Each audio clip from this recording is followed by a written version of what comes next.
Hey YouTube, this is Southern Prepper 1. I'm going to address the convoy issue. A lot of people have brought it up and it's very important. Some of you don't live right at your retreat or at a safe haven. So you're going to have to probably drive. Some of you might have to drive far. Some might just be 10, 20 miles. So we're going to go over convoying. You're going to need vehicles. Common sense. What kind of vehicles? Well, the bigger the better. Big SUVs, trucks, whatever you have. Now, if you have a small little Toyota Corolla or a Pinto, you have to use what you got. So still do the same principles. You just won't have the ability to punch through a roadblock or anything like that. But you use what you got. What are you going to carry in your vehicles? You are going to equip that vehicle with extra fuel, extra ammo, extra water, extra food.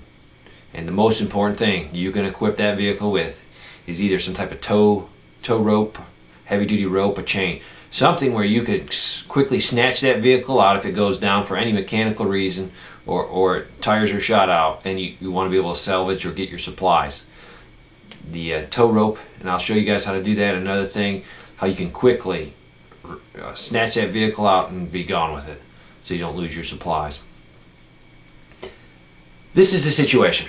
You are trying to move your family and some friends from point A to point B. So you want to move as much of your equipment and supplies that you've been able to gather. So it's going to take some work. Luckily, you have a place already picked out where you can go and you think it's safe. So you're going to start loading vehicles. You're going to start prepping supplies, boxing them up, getting them ready to move out.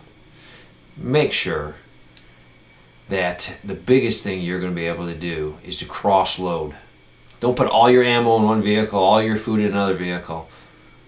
Because let's say you lose the ammo truck, it gets destroyed, flips over and starts on fire. You lose all your ammo. So what we're going to do is cross load. Everything will be cross load.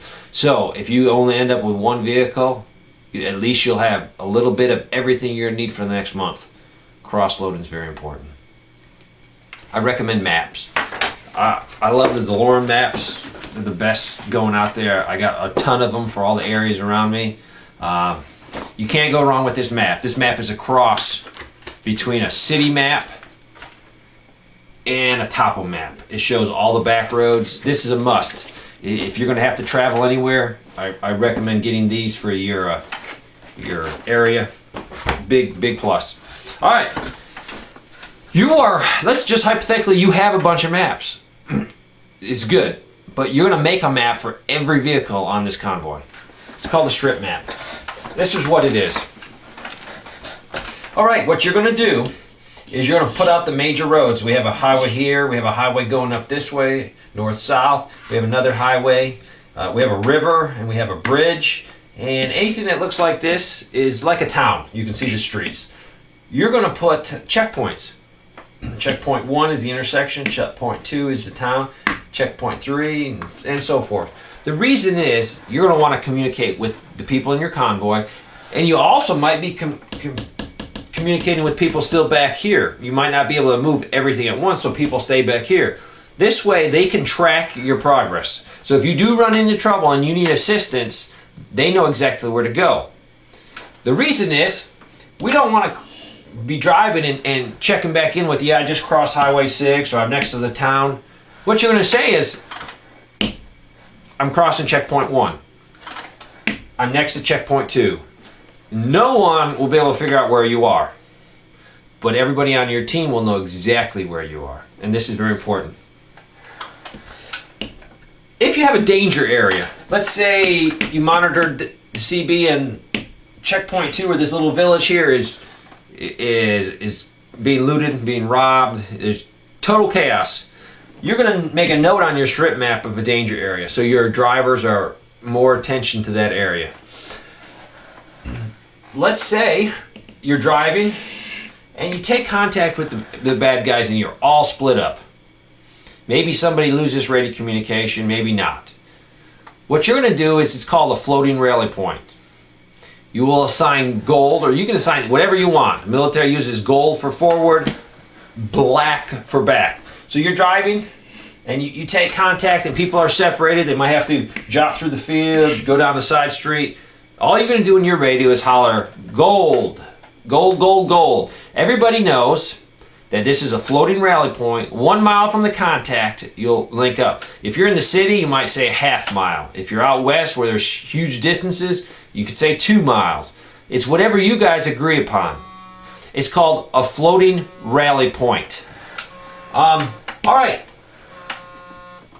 You're driving through, you're crossing your checkpoints, you're telling your start point or your release point where you are so they can track you. There's going to be some vehicles that you're going to need, and you're going to designate these vehicles as different tasks. I'm taking some of this stuff from the military and twisting and bending it so it'll work for us civilians. You're going to need what's called, we call it a rat pack, or it's basically an advanced recon team. These people's primary purpose is to gather intel on the route and report it back to your start point. That way, if the situation changes, you can change your plan without committing everybody you have onto the road and then really have to turn things around. So, it's called a rat pack or your advance. They're not looking for a fight, but they are armed. So, next you have a gun truck. A gun truck, you're going to put your best fighters in here. You're going to use the best truck that can go off-road maybe. These guys are going to be looking for the trouble. If the trouble hits your convoy, these guys, their responsibility is to go and to take care of whatever problem there is. Next, I call it a P&P truck. You've heard it here first on my channel. I call it a people and possession truck. You want to move grandma and you want to move all your supplies. A P&P truck. This is just the basic of the convoy. We're going to definitely have to go into a lot more, but I want you to start thinking about the strip map, thinking about getting some good maps so you know where you're going.